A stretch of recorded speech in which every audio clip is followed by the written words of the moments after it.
everybody, it's time for my next puzzle. So I chose Squid Game.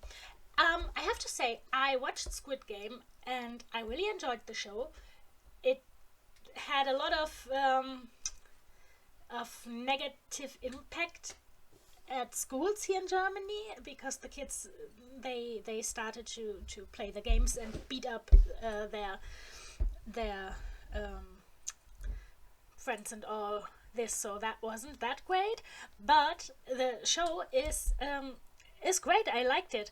I haven't seen the Squid Game challenge on Netflix, I have to admit that, but yes, I liked Squid Game, the show, and I picked this one because I really like this staircase and all the colors in this, so that will be fun, I hope.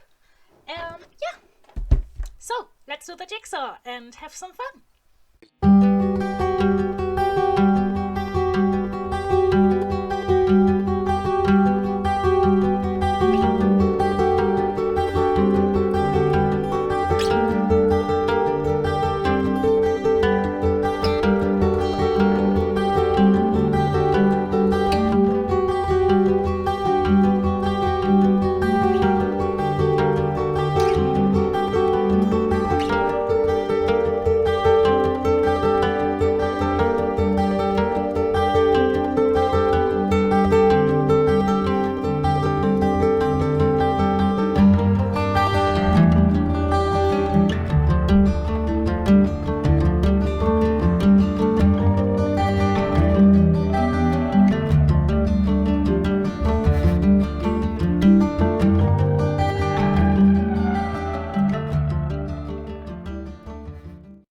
Here we have it, Squid Game. So nothing much to say here. We've got the crazy staircase. I really would like to go to the set and just walk around the staircase to see how this all worked, but it looks good. It was a bit tricky at the beginning, but it was okay then. So yeah, Squid Game. Have you seen the show? Did you like it? Let me know in the comments. And we will see us on the next one. Thank you very much for watching, and don't forget to hit the like button if you like. Bye bye.